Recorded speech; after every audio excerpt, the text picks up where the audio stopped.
Good morning, good afternoon, good evening, depending on when and where you're listening. But regardless, thank you for joining me on this month's How's the Real Estate Market? Most common question I get within this space. So dubbed that the monthly newsletter in the expanded version here. So wanted to share information based on the national, state, and local levels. So with that being said, let's get right into the national spotlight and the impact of rising mortgage rates, aka interest rates, on the housing market. That's at the top of everybody's mind right now, and questions, and understandably so. So, what does it mean? Where are we? Where have we come from? Maybe is where we'll start it. And you can see there, December 30th, 2021, we're in the low 3%. This, again, is on a national scale, not necessarily a local scale. So be mindful that I've heard of people getting locked in recently in around 6% with good credit. Good meaning around the mid 700s and upper 700s with credit scores. And the best rates they can get are high fives, low sixes. So this graph doesn't even give you the most up to date. Literally today, as we sit in mid-April 2022, nonetheless, it gives you an indication of what are things doing interest rate wise, where are things at, what are common numbers within the industry. That's what things look like. Mortgage rates, they're likely to continue to move higher throughout the balance of 2022, although the pace of rate increases is likely to moderate, meaning slow down, right? So much of the increase in rates in early 22 is in anticipation of what will happen later this year, especially with the Federal Reserve interest rate policy. So again, it's almost an overcorrection, and we're feeling the brunt of it here early on, and they expect it to flatten out and not increase as quickly and by as large of margins as we get through 2022. Impact of rising rates. This is a common question I've got recently. And how do they affect home prices? Well, let's date it back to the early 90s and see how have interest rates, when they've risen specifically over 1%, which they have in 2022, what effect has that had on the housing industry historically? So here you can see home prices, they've still increased. Even with interest rates increasing, it does not mean home prices then decrease in the price point. So be mindful of that, because I think that plays some tricks on people, and they assume, well, interest rates are going up, that means home prices are bound to come down here in the near future. Well, historically speaking, you can see when interest rates have fluctuated by over 1%, it hasn't negatively affected home appreciation levels.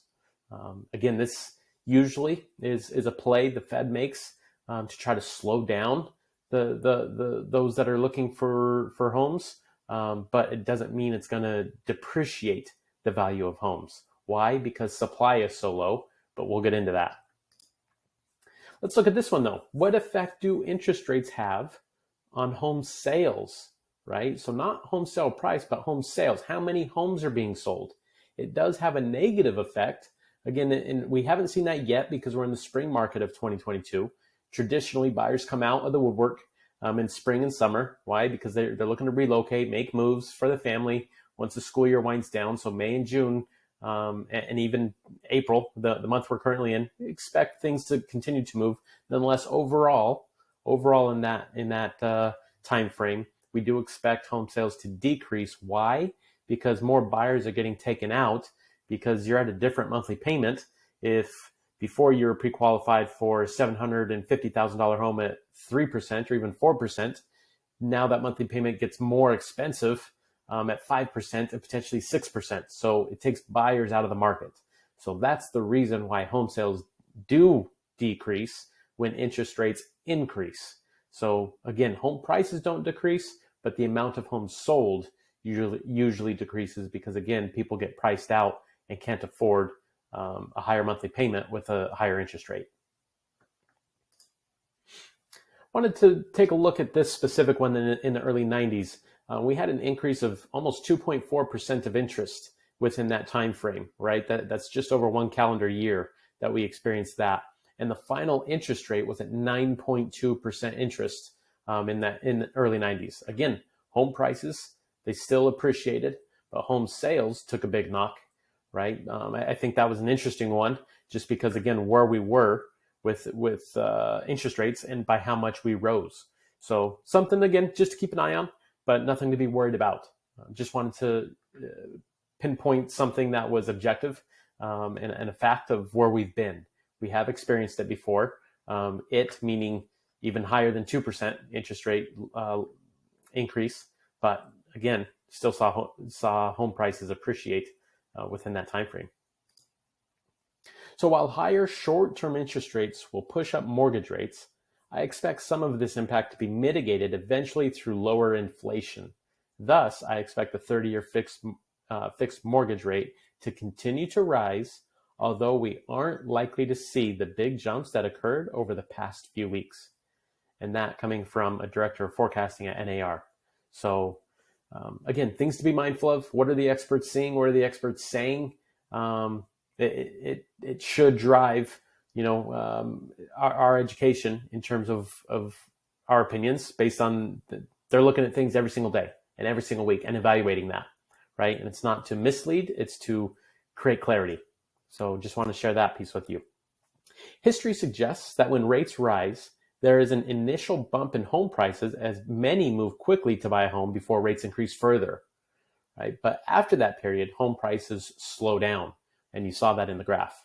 Freddie Mac analysis shows that a 1% increase in mortgage rates results in home price appreciation that is 4 percentage points lower. For instance, a 1% increase in mortgage rates would change a home price growth, home appreciation, from 11% to 7%. For those of you that have been watching my monthly newsletters in this expanded version, if you date it back, you can see that early projections in January 2022, appreciation levels were in around 10% as an average, around an average. Now they have dropped to about 6%. So it fits the mold here, and just something to be aware of, that usually home appreciation does slow when interest rates rise. Again, it doesn't mean depreciate, it just means decelerate. So with rates rising and expected to rise through 2023, it makes sense to obtain a purchase or refinance a mortgage if you are in good standing. Don't let these higher rates deter you to say, oh, I shouldn't buy. Why? Because homes continue to appreciate, and especially based on the market you live in, be very mindful of how your local market is changing based on economic dynamics, right? So again, reach out to professionals such as myself in this space and ask questions. I think that's the best thing you can do for yourself, is be educated versus just hear about a couple headlines and have that scare you and make decisions for you.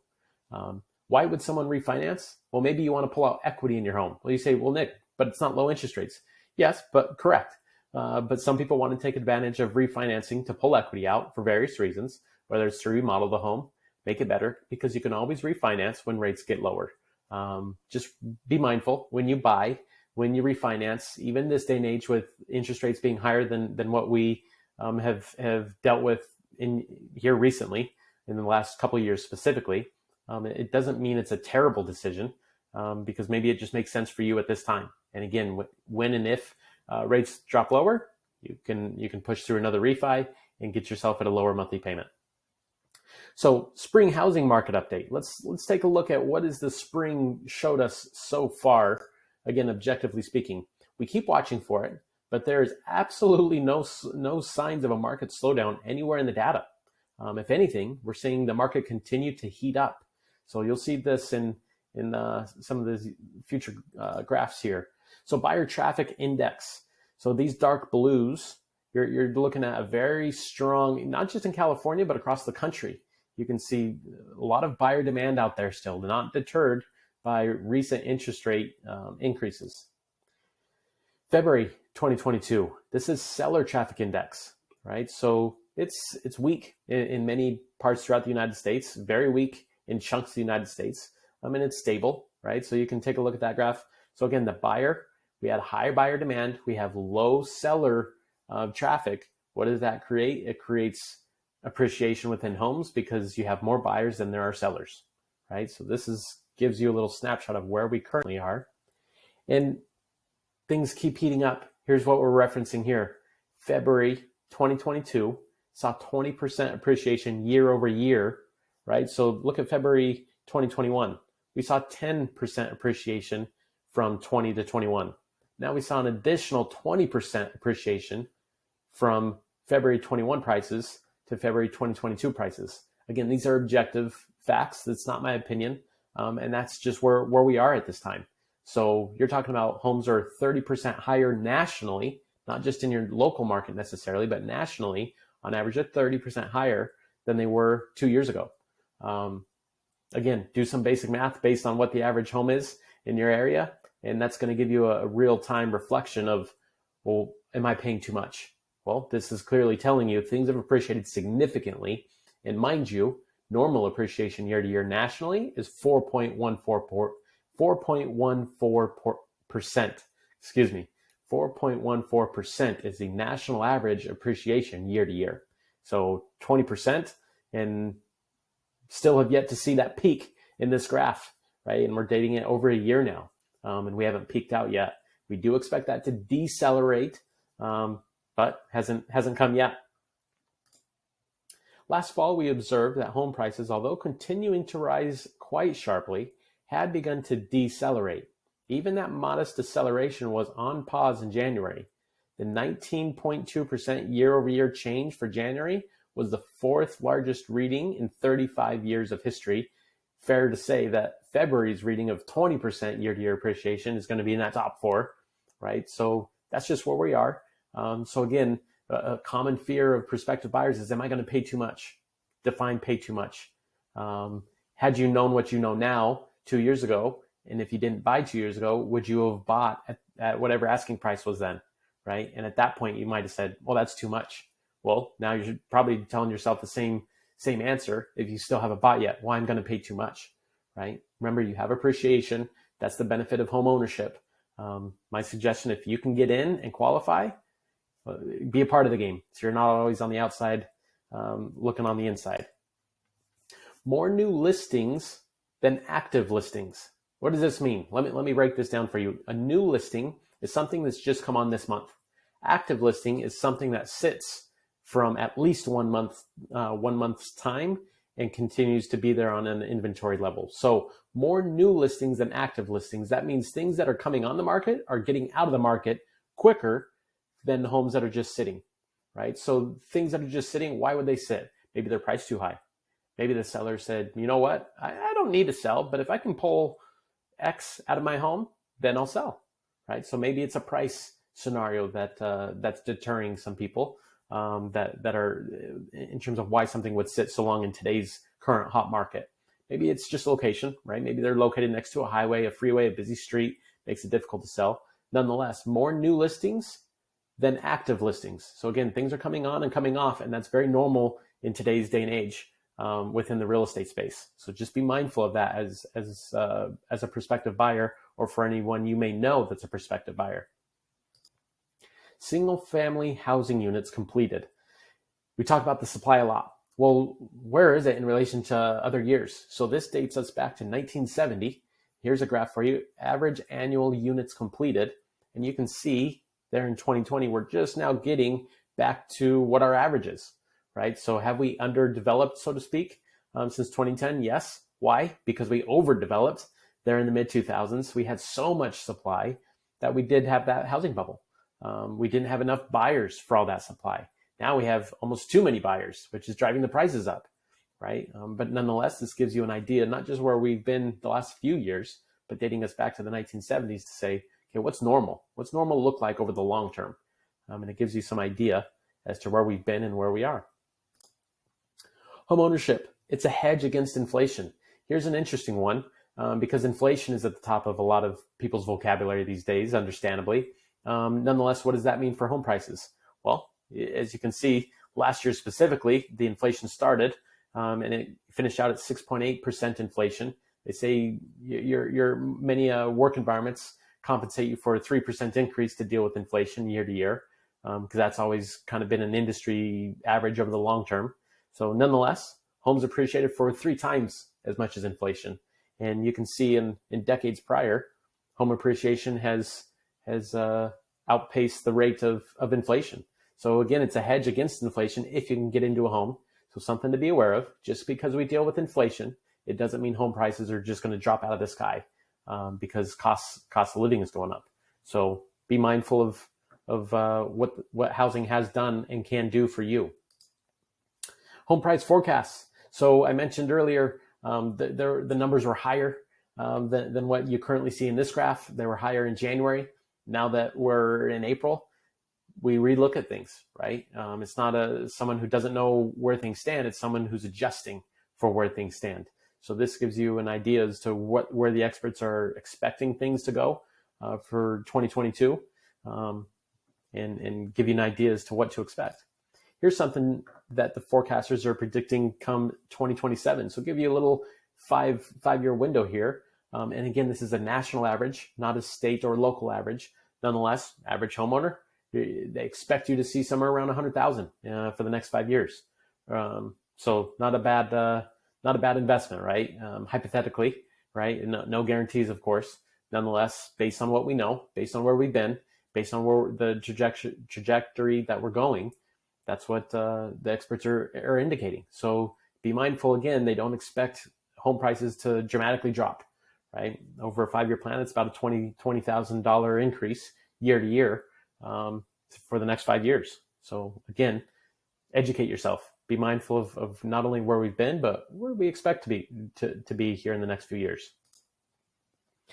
Here's a more local graph for you. This rolls me out of my national and into the states. Nonetheless, wanted to plant this one on the back of it.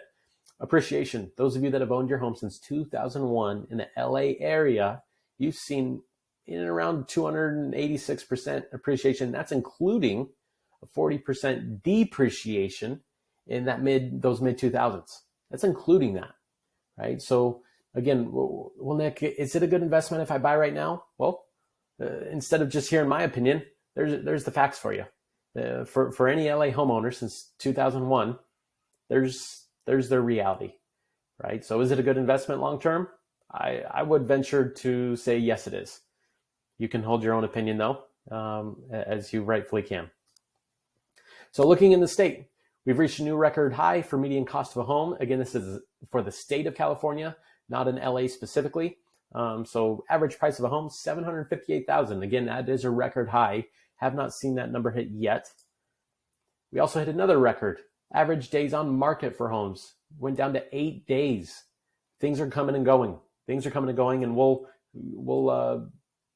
talk about what does that mean for prospective home buyers. It's not impossible, but it is challenging, right? Know the difference. It's not impossible. It is challenging, and we'll talk about what does that mean for any of you that are looking to still be a part of things. Consecutive months that we've sold at least 50% of homes at or over listing price. We've done that 19 consecutive months now. I don't know if that's a record to be proud of necessarily, but again, that's our reality. So again, prospective home buyers, listing price is not selling price. Be educated about that. We hit another record high of selling in around 102% of all sales. What does that mean? Things are going for over list price. And that just gives you an average, right, of things have gone over list price about 2%. So 2% is a different number for a $500,000 sale than it is a $1 million sale. So just be educated. And again, that's an average. That's not the peak. Be educated on your local market. Talk with local experts because they will have the best information and be able to best inform you on what decisions to make. But ultimately, it comes down to your budget, right? What position have you put yourself in? How much flexibility do you have, right? It comes down to you as a prospective homeowner to be able to get into something. Monthly inventory. This is something that drastically affects any home appreciation values. You can see here, we currently are at 1.6 months of inventory. What does that mean? That means if everything froze today, it would take approximately not even 2 months to sell everything that's on the market, right? You can see the graph on the left there. A neutral market is in around 6 to 7 months. Just to backdate LA and make it a state thing for California, I'd say normal for California months of inventory is in around 4, maybe 5. That neutral market is more relatable to the country as a whole and to some states that aren't as big and as fast moving as California and as desirable. So California is safe to say is not hovering in around 6 to 7 months on a quote unquote normal year. But just be mindful, it is a drastically different space to be in when we have more inventory. So dating back to November, We've barely hit 2 months of inventory. What does that mean? There's a lot of buyers, not many sellers. That's why we continue to see higher home prices month after month. You're saying, well, that 3-bed, 2-bath just cost $700,000 last year, and now it's costing me $800,000 this year. Yeah, it is, because there's low supply, there's high demand, and that's the game you're in. Don't turn yourself into a woulda, coulda, shoulda.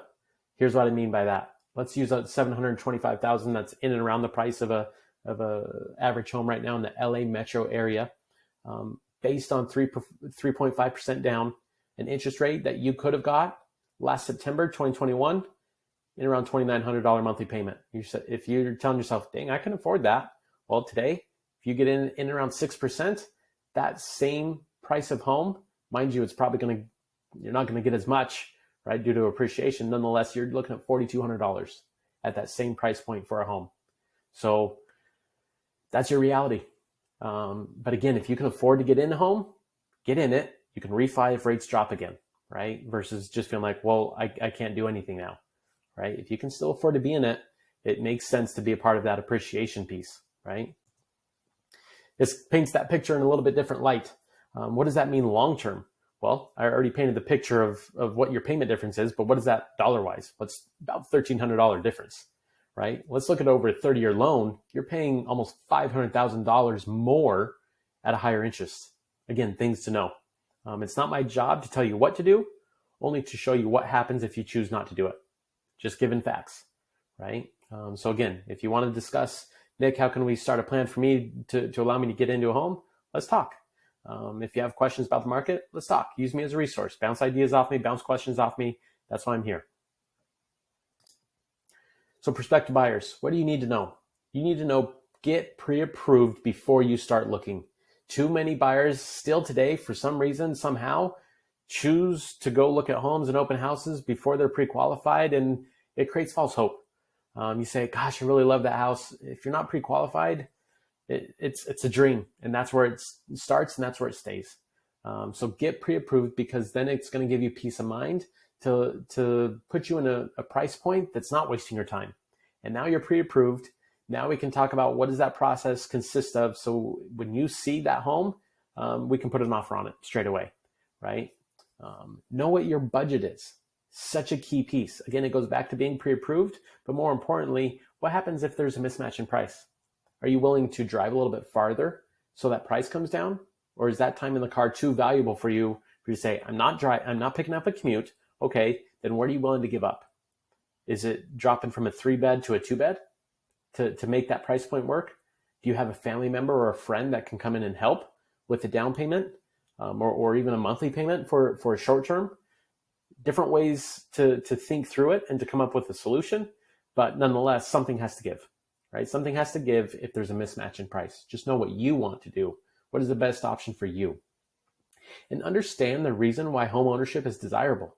It's desirable because of the appreciation, of course. It gives you a fixed monthly payment versus rents continuing to go up.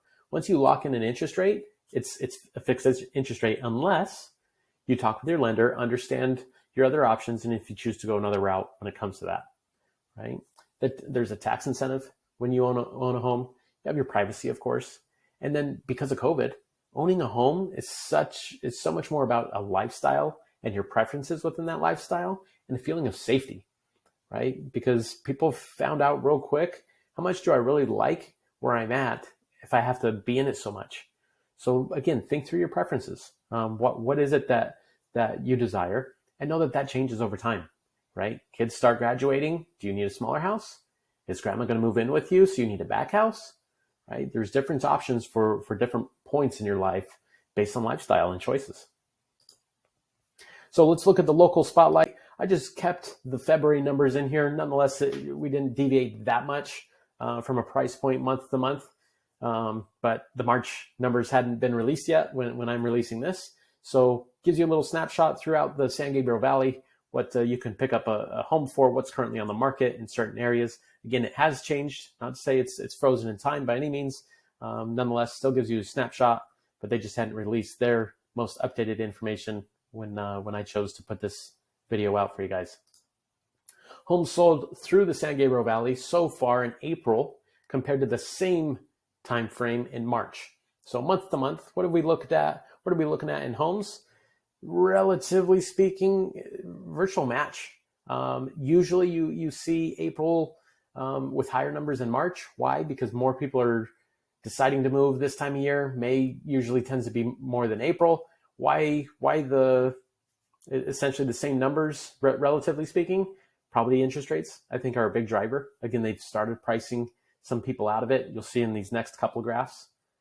Townhomes, you're starting to see that price point. Those individuals start to be able to not afford what they were able to before. Someone was able to afford a $700,000 townhome at 4% interest. Now is not able to afford that same $700,000 townhome at 5 or 6% interest, just a higher monthly payment. So it's taking them out. What does that mean? It means less units sold, right? So townhomes, we have seen a decline in the amount of units sold there, as well as condos, right? Look at condos there in March 22 versus April. Again, I think these parts of the housing market, townhomes and condos, they're lower price points usually, in which case those buyers, as you can see, are affected a little bit more than on the housing part. Again, they're just preferences. Guys, if you want a spring or seller's packet for 2022, I have these readily available. Feel free to reach out at your convenience. I'm happy to help. And again, all it is giving you information to say what should I expect if I'm entertaining the idea.